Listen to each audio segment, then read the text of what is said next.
you were saying that Wolves don't deserve to be at the bottom. Yeah. I think this is the first scoreline that I've seen that I believe now that you say that they don't deserve to be at the bottom. I mean, I still stand by that, but they are languishing at the bottom right now. Languishing 5 L's. Yeah, we just one draw. Yeah.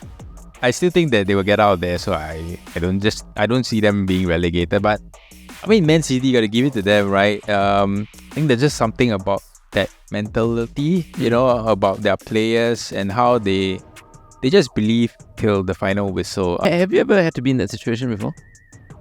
To commit a professional foul? Yeah. No.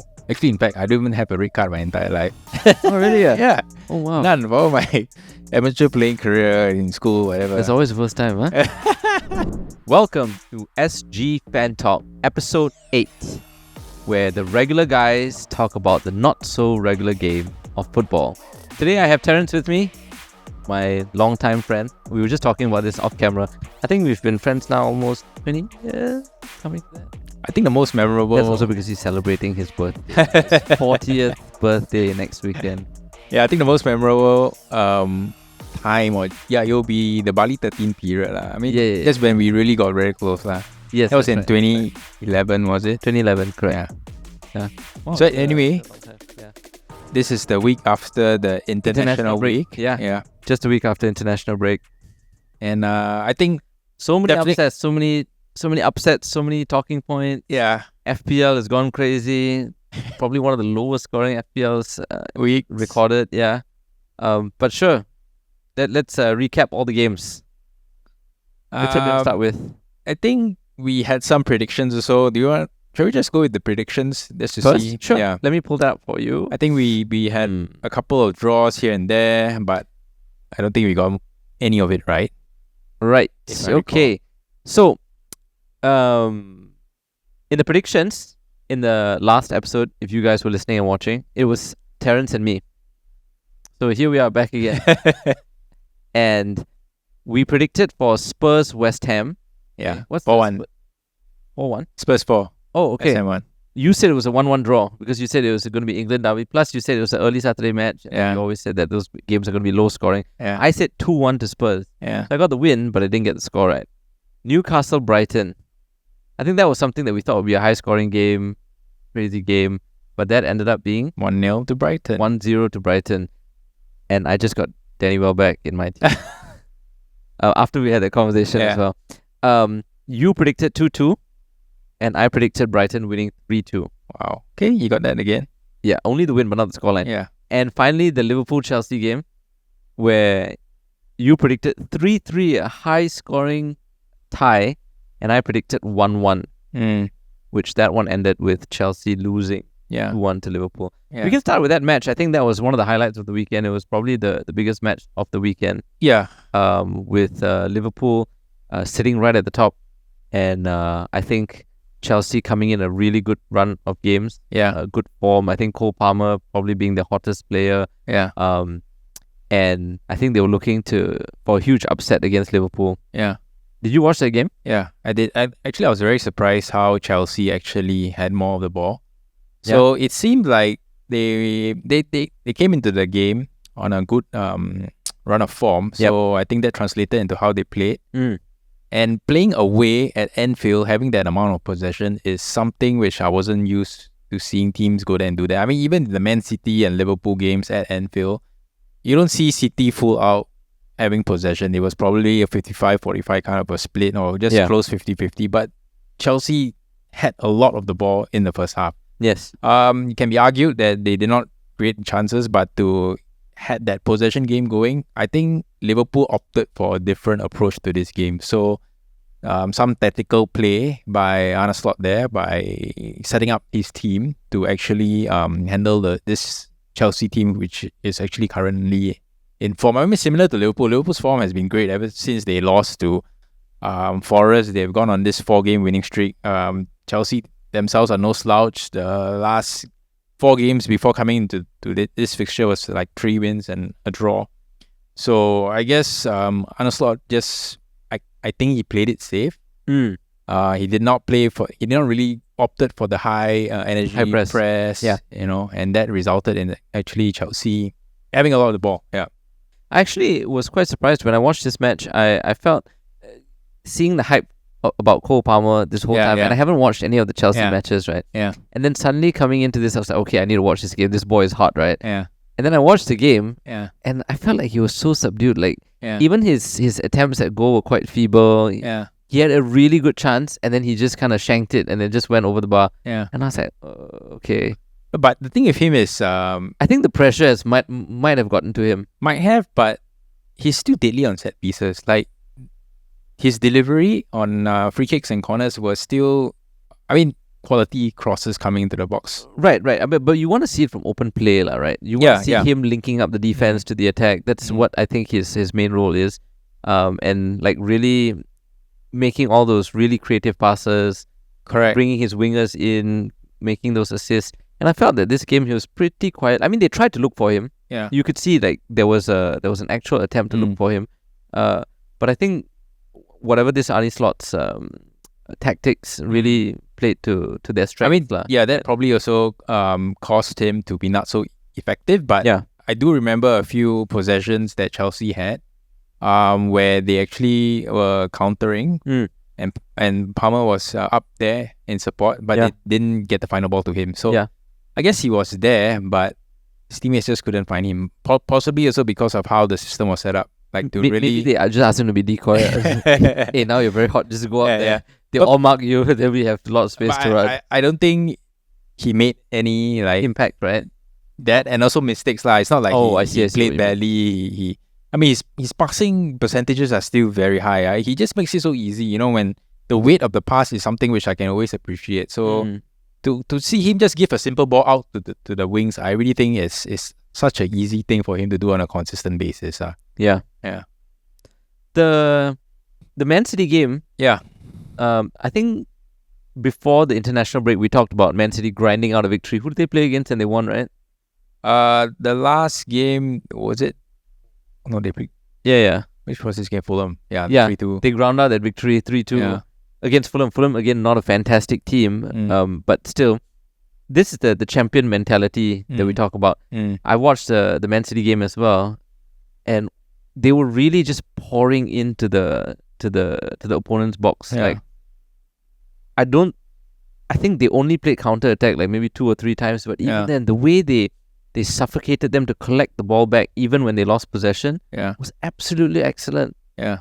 But they were just so, I guess, unlucky, or just defense was very compact. They couldn't find that hole, but you could kind of sense that it was coming all the way towards the end. Yeah, it's definitely easier to defend than to attack. And generally, most Man City games are like this, right? Where they have a whole lot of possession and they're constantly looking to get that breakthrough. I think this game also against Wolves was no different from other games that they have played. You were saying that Wolves don't deserve to be at the bottom. Yeah. I think this is the first scoreline that I've seen that I believe now that you say that they don't deserve to be at the bottom. I still stand by that, but they are languishing at the bottom, right? Languishing 5 L's. Yeah, we just one draw.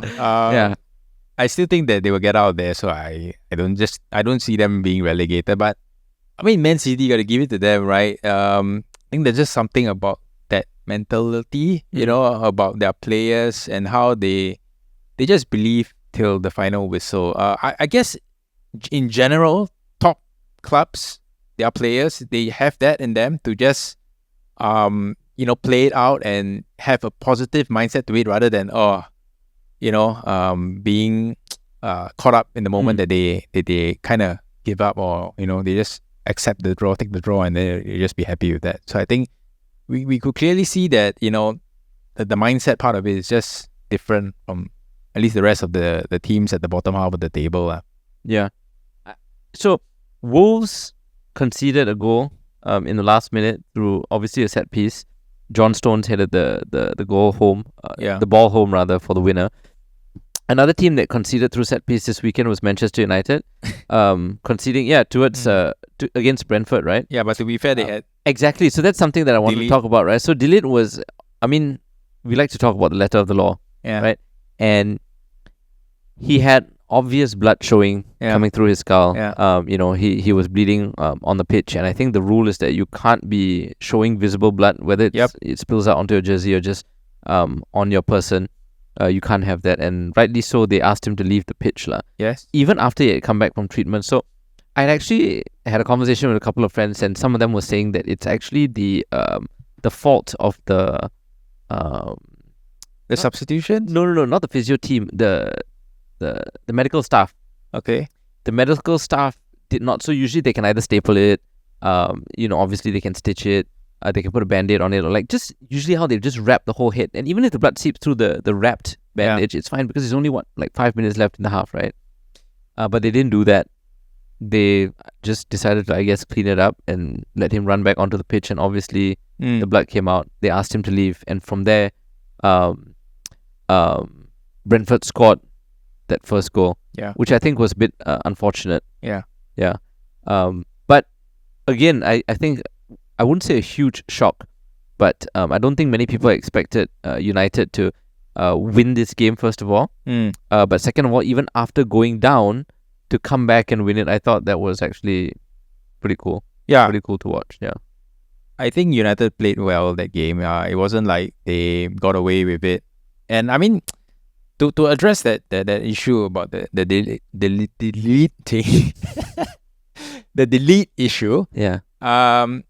I felt that maybe some common sense could have been in play. I don't know whether they could have gotten someone on as a substitute. But I know about this. It's like a rolling sub kind of a thing, just purely for hit injuries. Because why are you being punished? This is not Sunday League. I know, but why are you being punished for a legitimate injury that can be serious?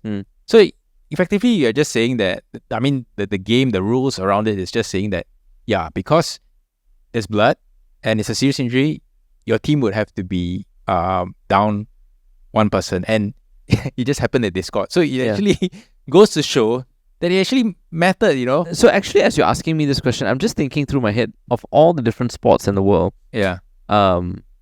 Apart from obviously individual sports, so we won't go into that. But when it's a team sport, is there any other sport that once you're substituted out, you can't go back in? Because I mean, you look at basketball. You look at rugby. Oh, maybe rugby.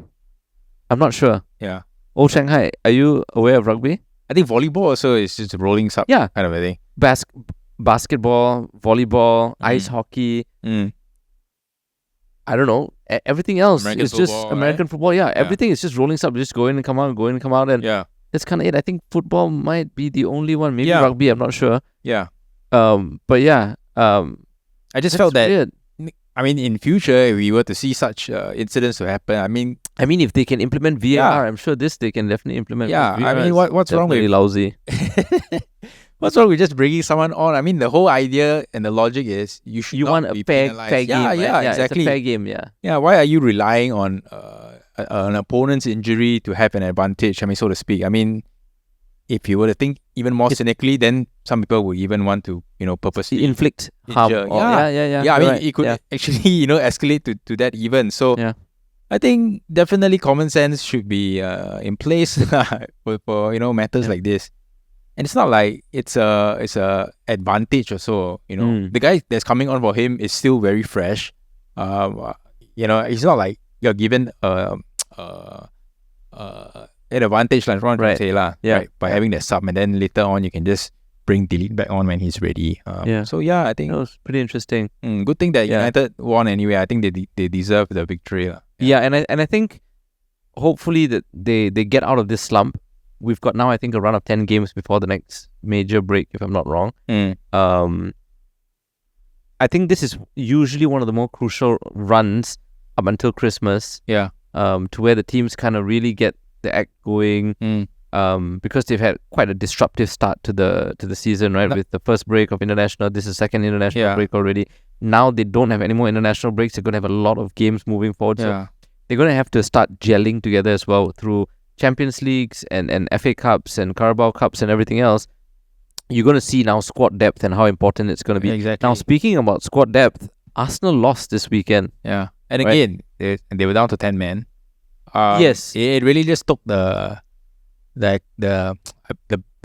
I mean, the they just weren't, I would say, offensively sound after that. Like, you are playing with, you really took off Sterling for a centre back to come on. No, but let's start with the fact that they lost two of their best, or their starting 11, which is obviously Odegaard, who's been out for a while already. Yeah. And we have known about that. Yeah. And when they lost him, they still managed to churn out victories. Yeah. Right? It's not terrible, but they still don't seem very cohesive. Right? Then they go ahead and lose Saka. Yeah. Well, of course, it's both also international week. But once they lost Saka, I feel that's when everything just kind of crumbled really. They introduced Sterling into the team to replace Saka, and obviously that's different quality, different style. But I still think that generally it was the red card that Right, but I feel that up till then, they didn't have a lot of attacking options either. Like, they're not really creating chances. Like, Saka would, bring the ball down the right side, cut it back, or even just bring it down to the byline and cross, or even just switch it into the left foot and then try and take a shot. I don't think they were threatening at any point during the game. Yeah, but to be fair, so they had the red card quite early on in the first half. Coming back from international week. The red card, right? As in, do you feel it was a correct red card? Because I know the VAR kind of asked the ref to go back and look at it. Yeah. What do you think? I think it was a. Initially, the ref gave a yellow card. Yes. And then I felt that. Yeah. I felt that was okay, quite fair. But when you look at it back on replay, he could have went on, and had a one-on-one chance. So I think that was, in a way, denying a goal-scoring opportunity. Yeah, have you ever had to be in that situation before? To commit a professional foul? Yeah. No. Actually, in fact, I don't even have a red card my entire life. Oh, really? Yeah. Oh, wow. None for all my amateur playing career in school, whatever. It's always the first time, huh? But I was just thinking about that as well, and I was discussing it with another friend of ours. If you were in that position, yeah, and you believe in your team, yeah, would you still commit the foul knowing that there's a chance that you put the team to 10 men, or let the guy go on, and then it's a 50-50 chance of him scoring, right? Yeah. Because he either scores on target, or he off target, or the keeper saves, or one of those things. But allow that chance, and then know that your team can claw their way back with a fair game, a fair fight of 11-11, versus pull him down, and then I don't know what's going to happen, and then you go to 10. At least in the Premier League, I generally don't think any player would think that their team is going to have an easy time playing 10v11. At least in the Premier League, right, where the teams are, the quality is there, right? Yeah. So I don't think that he's going in there to commit the foul and then at the back of his head think that, yes, my team will still come back even though I made this mistake. So generally, No, the mistake meaning the team will come back if he allows a person to run without committing the foul. So as in, you will, let's let him. Yeah, let the striker go. Don't pull him down. Don't pull him down. Just try your best to keep up with him and give enough pressure to where he makes a tough shot or the keeper saves it or something. And if he scores, he scores. But trust in your team that 11v11 we can get back, man. But because of where the foul was committed, I thought that he was doing that professional foul thingy where you just get away just yellow card. Yeah. But so he needs to know if he's the last man. He should know what this kind of thing is. Because it happened so quickly. Deep. I mean, it was very, very. No, it was very close to the center line. It was very close to center line. So I just felt that maybe in that moment, he just thought he's going to get a yellow card, and he's okay with that. I don't think you would process that if I commit the foul now, I'm going to get a red card. Or if you're the last man, you should know that let the man go. Man, but generally, as a defender, there shouldn't be anyone behind you. Yeah, generally as a defender, it's in your instinct also to stop the guy from advancing, lah. Well, I guess that's true. Yeah, I mean, fair play to Bournemouth, lah. They still had to score, and they did. And just unfortunate again. Arsenal getting another red card. I know the pundits. Is it the pundits or the people interviewing Arteta even asked him, like, is it something that he needs to instill some discipline? Generally, I think this is just how the games. I mean, in the spur of the moment kind of thing, you can't really like educate your team to at a point of time like be calculated about challenges like that. So it's also unfair to ask Arteta that question. But again, I just felt that the red cards ruined the whole game. Yeah. I feel that there were a few other red cards this weekend, or maybe one other red card if I'm not wrong. Chelsea, was it? No. I think it's the West Ham Spurs game. Was it? No, that's red card. Oh, red card. Kudus, yeah. Oh, yes. But that was quite late on. Quite late on already. Yeah. That was already settled. So the two London derbies were won by the teams, I guess, that needed to win it. Yeah. And had to win. Aston Villa back to winning ways. Yeah.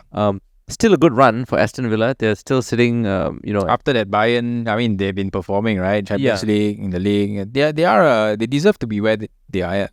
they're a good squad, but I think it's just hard to pinpoint who their key players really are. Rodgers, definitely. I mean, Rodgers, yes, This but season. I think on and off, right? So when the hype of Rodgers came up and everybody put him on the FPL, Yeah. then he kind of just went quiet for a couple of games. Yeah. Then he just like no show, and suddenly he's back to what did he do? Previous game also, he had one some goal. returns.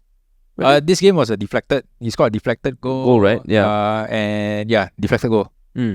So I don't know. I just feel like even if you get Ollie Watkins, he's super expensive on FPL. Yeah. But even if you get Ollie Watkins, the returns are not great. Like he doesn't really score or even assist in every game, which is quite, I don't know, terrible.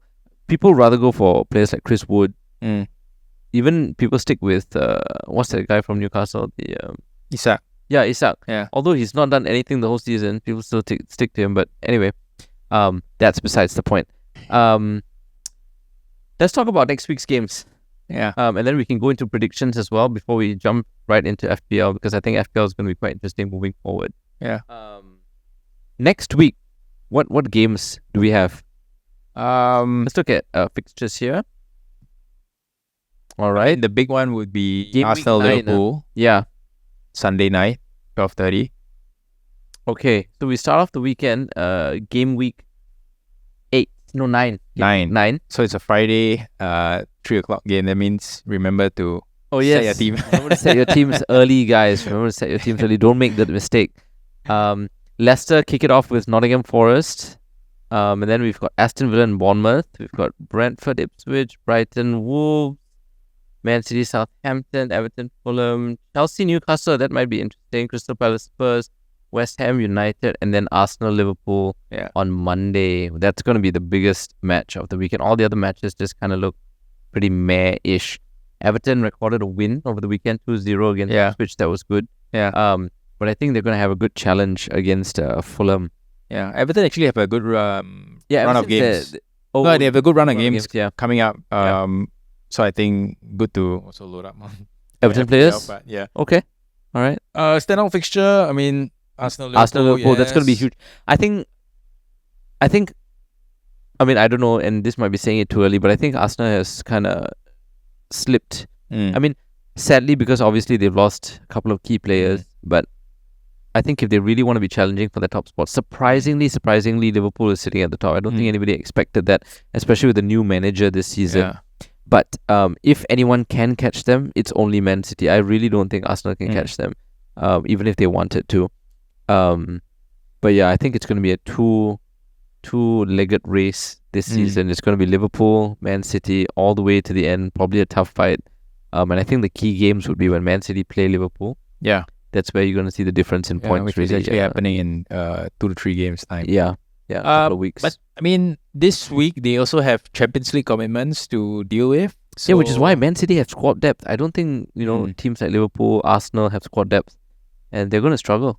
They're going to struggle. Probably, yeah. But don't forget, tired legs. I think Liverpool won that Premier League title with not as a big squad as City always had. So, I mean, you never know. All top four teams in the league right now are actually in contention in the Champions League actually. Yeah. So I mean, we'll just see how it plays out. I still think that as an Arsenal fan, I'm not really fearing this fixture. In fact, I think that we're gonna bounce back, and this is the perfect opportunity to do that. So I definitely would. With the lack of players though. Yeah. You're going up against an Liverpool squad. I would be expecting a win, actually. Really? Yeah. Okay, we'll go into predictions after this. We need to pick 2 more teams for predictions. So we can definitely put Arsenal and Liverpool in there. I'm going to key that in. Why don't you go ahead and pick 2 more teams to do our predictions? Let's go with the Brighton Wolves. Okay. And Brighton at home. Chelsea and Newcastle. Okay. Brighton Wolves, what is your prediction? Oh, I think as much as I like Wolves, 3-1 to Brighton. Okay, 3-1 to Brighton. I actually think that Brighton are going to go into high scoring mode in this game. No, seriously. Just because you have Welbeck. No, not only that, but he'll score a hat-trick. But I think it's going to be 4-1 actually Okay. to Brighton. Okay. Okay, the other game you said was Chelsea-Newcastle. Is there a reason why you chose Chelsea-Newcastle? I think Chelsea are a decent side to watch. You Okay. know?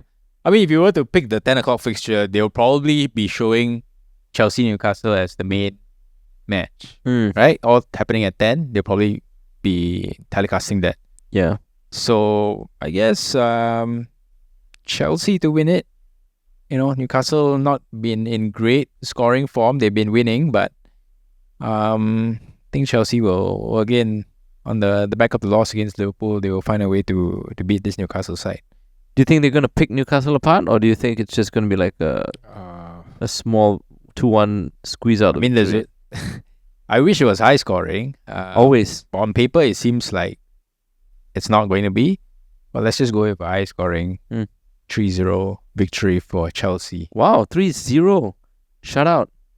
I'm going to say 3-2 to Chelsea. I think Newcastle have it in them to score. Yeah. And they've proven that even against the tough teams. Yeah. And I think Chelsea's defense is a little bit lacking still. Yeah. They're just a little bit unsure. So I think that I'm going to say 3-2 to Chelsea. Okay. And for the final game, we picked Arsenal-Liverpool, right? Yeah, so Arsenal 2-1. Wow, that was pretty quick. Yeah. Do you even want to just say who the scorers are going to be? I mean, the obvious candidates, Abets, and probably Jesus. Wow. Gabriel Jesus. Okay. I think this is the only one where we're going in different directions. I'm going to say that I think this is where Liverpool show their title credentials, is it? Yeah, I think they're gonna floor it, and I think this is a point for them to prove. I think they're coming in with a good run of form. Yep. The players kind of picking up as well. I think they're gonna win it quite convincingly. I'm gonna say 3-1. I mean 1-3. Okay. To Liverpool, and I think definitely Salah's gonna get on that score sheet for sure. Okay, fair enough. Unless of course something happens midweek. Injury-wise, but if everything is just status quo, I think that's definitely going to happen. Yeah. Okay, good. Predictions are in. How did your FPL team do this week? Beginning to find this game a bit annoying. Structure. Okay. All right. I mean, it's so annoying is to the point that... Okay, wait. Coming in from international break, what did you do? I really used my wildcard the week before. So, I actually swapped...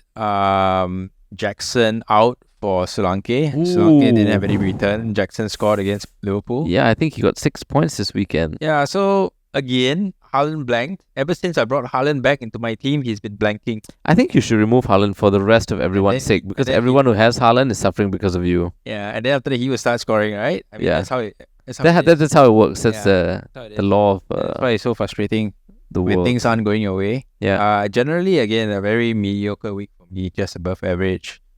The good thing is the league that I'm in, we are still the first and the last is like separated by maybe 30 odd points. Yep. Not that far off. Yep. It's still very, very early. So, I mean, it's just frustrating, but it's not the end of the world. Yeah. Yourself? So I did okay. Again, nothing crazy, just 48 points. I used a wild card. Okay. I used a wildcard because I hadn't used one, and then obviously I told you that I was going to use wildcard. I brought in Danny Welbeck just as I had said last weekend, and you know he did fantastic. He did, he's in fantastic form. Haaland is still in there. I brought in Mo Salah as well. I brought in Cole Palmer, and I brought in Keane also from your advice, seeing that Everton is having a good run of games. I kept some of the staples. I mean, I brought in Gabriel as well, thinking that he scored, actually, I think he's one of the defenders who scored the most number of goals this season so far. But I think he's not as prolific as, what's his name again? The Man City, Javi Vardiol. Vardiol. G-V-A-R-D-I-O. Vardiol is still so, oh my goodness, the goal he is, but he's also expensive. But looking at it, and I also think that Arsenal used to have a lot of clean sheets, but then sadly that's not happening anymore.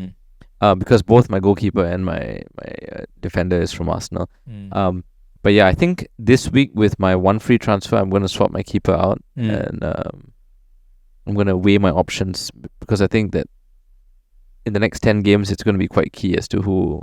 Okay. Yeah, it's gonna make sense. I think all these guys have a very high scoring opportunity or assisting opportunity. I think they've got a good thing. They take penalties, they're on set pieces. Yeah, and all these guys, I just brought some trash people in there with only 2 people actually thinking that they're going to make a good difference. I don't care if these guys get 0 either.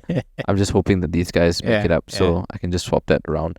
But the good thing is I think everyone suffered in terms of FPL this weekend because everyone was banking on players like Haaland. But there were some people who still captain Salah. I think again. Yeah, and even Diogo Jota and all these guys, I think people still kept them in. Your what's the other guy's name? I think the Liverpool winger. Liverpool winger, what's his name? Luis Diaz. Luis Diaz, that's right. I think people even kept Saka without knowing that he got injured and he's not going to start, not going to play. Now they're saying that Danny Welbeck has a 75% chance of not playing or not starting the next match. So that's also something to think about for me, at least in my team. But I think a lot of people suffered because even with my meager 48 points, I moved up rankings in both the leagues that I'm playing in. So I'm pretty excited about that. But again, the jump would not be also that significant as compared to a high scoring week where you fail to get the captain choice right. Yeah, I'm still kind of afraid to. Yeah, so the captain choice, I've been kind of sticking with Haaland this whole time. I just haven't had the guts to use the triple captain yet because I mean that's going to be stupid. But I think in the next few weeks I will try to utilize it before the halfway break. I mean, this season FPL also has quite a number of changes in the fact that we're not going to be getting that. Oh, there's a token as well, something. Yeah, there's a mystery chip, and also I don't even know how that mystery chip works, but okay. It will be revealed in the second half of the season. Okay. By the way, I was trying to say the changes this year's FPL is that there won't be that many double game weeks or blank game weeks, so that is actually the best time to actually use your chips, your wildcard, your triple captain on double game week. So imagine like Alan playing midweek and a weekend game, and you triple captain him, and he gets a return in this both games. Yeah, so you can imagine how effective that would be. That would usually be like Christmas week, right? Christmas week, and usually those when we are nearing the FA Cup finals, they have when they play the semi-finals, usually the other teams are still involved in the league, or the teams that are qualified for the semi-finals or Carabao finals, whatever, they usually have a blank game week, right? So they will have to put in another fixture, and then that creates a double game week for them down the road.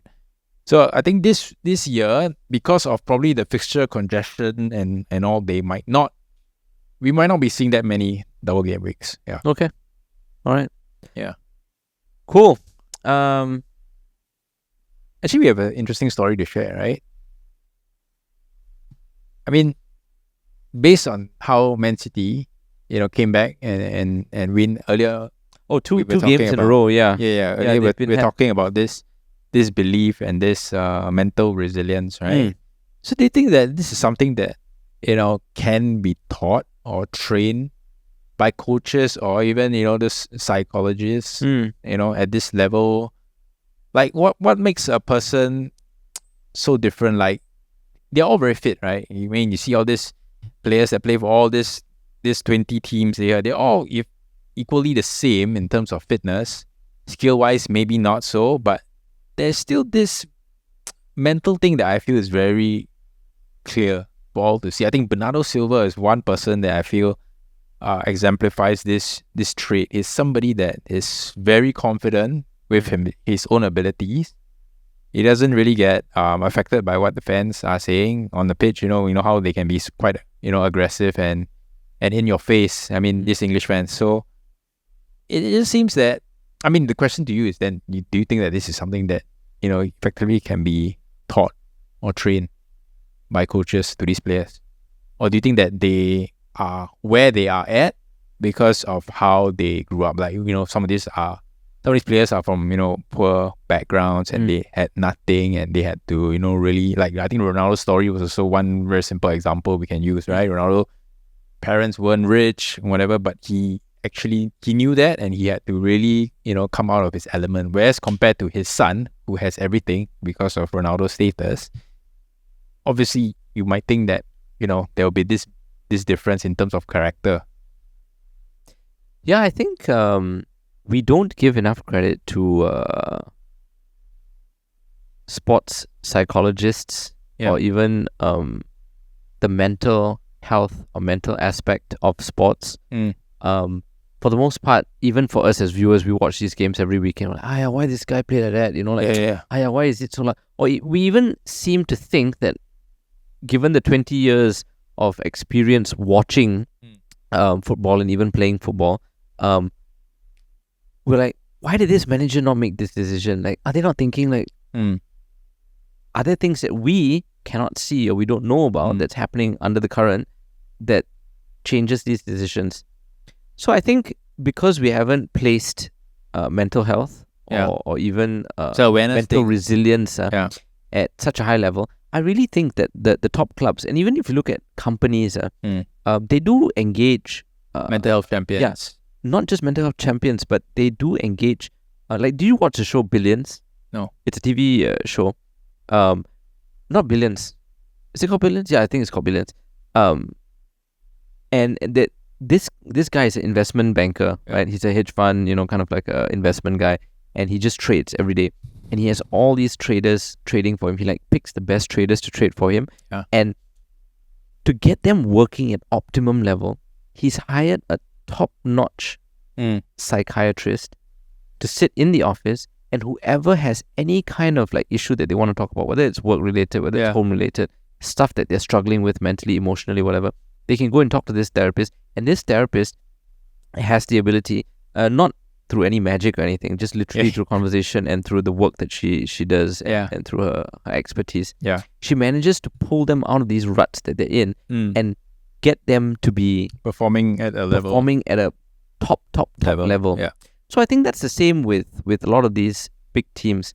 I think you hit a certain few points that are excellent, things that some players, they come from poverty. But we've also seen that there are some players who come from poverty, then the moment they get their first paycheck, they're like, whoa, I'm going to just blow it on a lot of weird things, like, right? We've seen that happening in the news as well. Even players who are like super gifted in skill, the moment they come into money, they don't really have that mental focus as well to be like, okay, I still need to be a professional. I still need to earn my next paycheck and my next paycheck and my next paycheck. They're just kind of like, oh, money, and then they just go crazy.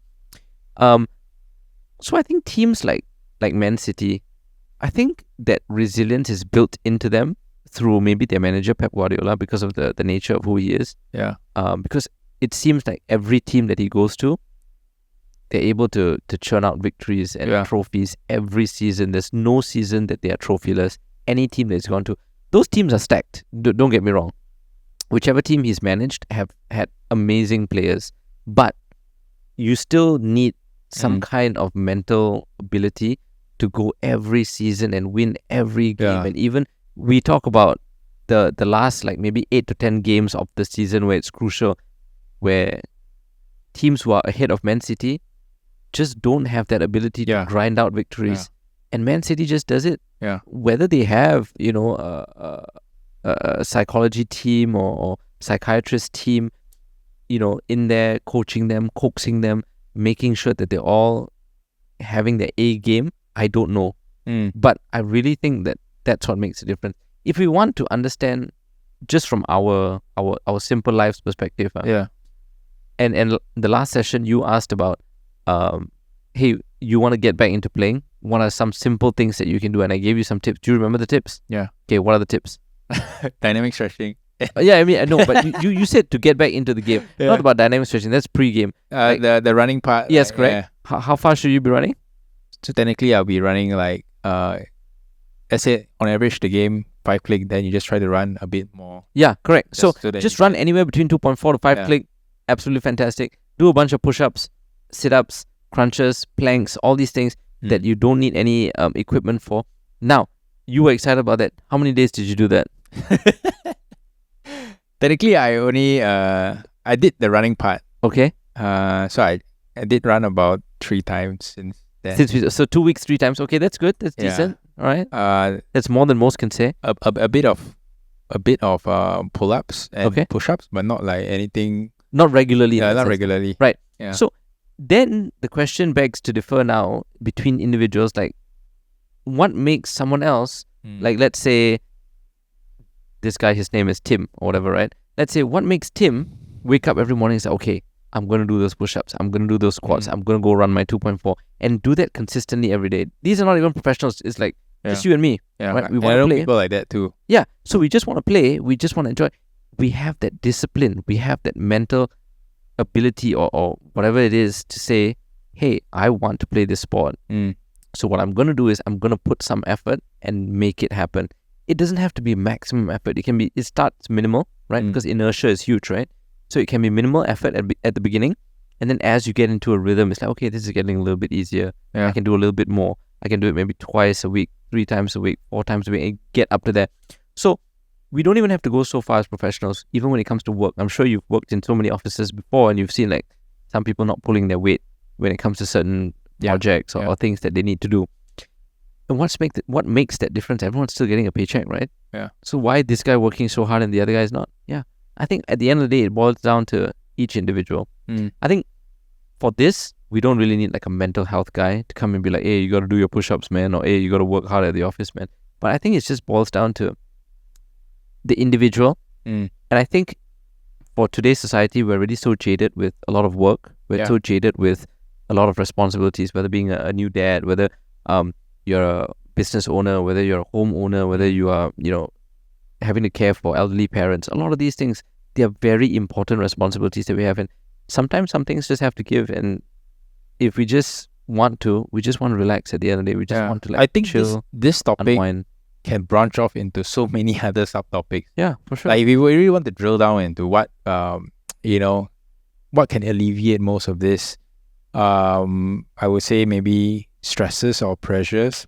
Definitely money is one of them, right? So these professionals having being paid well, they just have to focus on a certain few things, which is just to everything else is done for them. Yeah, exactly. So I mean, if we were to put that into the equation, money, then of course it also solves a lot of things. Of course. Yeah. So generally, that's why I brought this up, because all these 20 teams, they have fitness coach is a given, but the mental part, whether they each have a mental coach, like a one-to-one thing, probably in today's game, that is what sets two different teams apart, right? At the highest level, especially. It could be the hunger and the drive as well. Look at Leicester City when they won. They were a bunch of nobodies. They don't have like big name stars, players who are worth 100 millions or anything. They had a very good manager, Claudio Ranieri, who was, accolades after accolades from his illustrious career. But they had a good team that really wanted to win. Like somehow he managed to instill in them and make them believe that, hey, you guys are champions. Yeah, but the sad thing is that it was a one-hit wonder. One-hit wonder, yeah. I mean, you're looking at... He managed to do that. Can you imagine? No, the moment he did it, it's not so much of a one-hit wonder, but after that, what happened was their team got picked apart by people who could afford it. And obviously, everyone's pulled away by money. Yeah. Mahrez left. The centre midfielder. Is it Drinkwater? I don't know. Drinkwater left. I mean, Drinkwater left as well, but there was this black guy. Oh, the short guy, right? Yeah. Starts with K. N'Golo Kante. N'Golo Kante. N'Golo Kante, that's right. N'Golo Kante left to Chelsea. And, so when you show that this team has spirit, this team has drive, this team has hunger, definitely the big clubs are going to come in and like, all right, I can pay you whatever you want for this nobody. I mean, he used to be a nobody, but now I'll give him whatever paycheck he wants. And to them, it's nothing, you see. And once you pick that apart, it's very hard to replace that. It's very hard to replace that. And the shoes are so huge to fill, because then the next guy who comes in is like, hey, you got to take over Kante's shoes. And it's like, the guy is a workhorse. That guy's an engine, man. Yeah. And so humble still. So then you've got good guys like Vardy in that sense. One team all the way to the end. Even if you get relegated, you bounce back, you still stick with the same team. People keep knocking at his door. It's not that he's a bad striker. Yeah, I think Arsenal came in with an offer and he rejected Exactly. So there will be these kind of solid guys who really work for the team, work for the club, and they really enjoy that process. And there'll be others who just want to go for the money as well. And once that happens, then it breaks down the team spirit, right? I mean, that's from a team perspective. So I mean, from an individual perspective, anyone who's gone for money, they don't really end up great, lah. Unless that's where the mental resilience is. You look at Eden Hazard, yes, injury prone. Look at Gareth Bale. Look at all these other players who've gone to Saudi Arabia for money. I Yeah. think moving to Madrid isn't necessarily money wouldn't, I would say, is a motivating factor for moving to Madrid. Of course. Right? Madrid is illustrious club. But if you go with there and long you're not, history. you know you're not going to start, or maybe you don't No, know that Bale- until you get there. Bale lah. was a key He player was a for key them. player, but then the moment Zidane came in, he was like, no more already. He lah. scored that bicycle kick. He did. He scored a lot With, of... that's the a Champions Zidane team. League- Yeah, that was a Zidane team. Yeah, but after that, he was not involved already. That's was like because his mind was somewhere else, like playing golf. So, I mean, that was his Is own that another undoing. topic that we need to be talking about? That you have certain responsibilities, but your mind is on golf? That's a good point. Yes, I know. Yeah. I do I have tend that to make issue. good points. I do have that issue. All right. Yeah, so I really think that Man City, I think it's from Pep and his team Yeah. and how they really drive that mental resilience. You're going to see, I mean, I think the EPL is the toughest league, I feel, Yeah. out there. But somehow these guys, they just manage to grind it out, man. It's really the toughest in the sense that you never know, like Man City going against Bournemouth, what the score is going to be. Everyone assumes that, yes, Haaland's going to come in and score a hat-trick or whatever. But Bournemouth one day just decided to wake up and, give them a tough fight. Nottingham Forest has that in them. Wolves have that in them as well. Yeah. So it's never a straight cut kind of like Man City is definitely going to go like Bayern Munich or PSG or one of those teams, right? It's never like that at EPL. But I really think that Man City, even as they're second now, 1 point behind Liverpool, Yep. I really think that they are the only ones who have what it takes to catch up. Being at this stage, being 4 points behind Liverpool, I don't think Liverpool's going to drop, especially with the new manager, especially with the hunger and the drive that they have. lah. I think still too early to say. Maybe It might be too early to say, but maybe after Christmas. If the lead is as such, then probably we'll see lah. But I guess at least Arteta's unless there are injuries, I don't think both Liverpool and Man City are going to slip up. I really believe that this season is going to go all the way to the last game of the season. I mean that being said, so to have that consistency also is a whole different Which is why only Man City have had that in the last 4 or 5 seasons. yeah, right? but with the changes with the Champions League and all that fixtures coming in, it's going to be a different kind of challenge for them this year. Like, it won't be as straightforward, is what I'm trying to say. Yeah. Yeah. Well, I guess that's for us to see in the next episode when we come back and see how all these teams have done despite all our chatter. So yeah, I'm excited to see the one big match this weekend, which is Arsenal Liverpool. I really think that's going to be a huge turning point for Arsenal or for Liverpool, depending on what the scoreline is going to be. But I think whoever wins that game is going to go on a run of excitement for sure. Okay. Yeah. We'll see. All right. Looking forward to that. We'll see. I hope at the next one, Yeah. it won't be just the two of us. Yeah. I think Won't we're lacking what? Manpower. Ideally, it should be 2 more, right?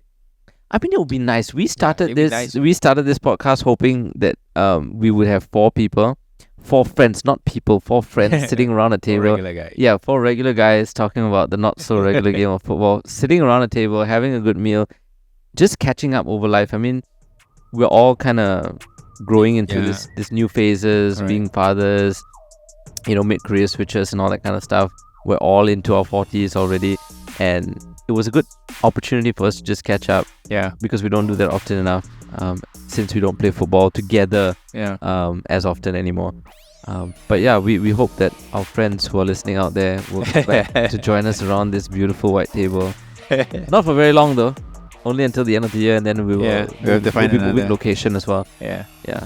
So yes, without further ado, we will leave you guys to a wonderful week, and we will see you at the next episode. All right. Bye, guys. Peace out.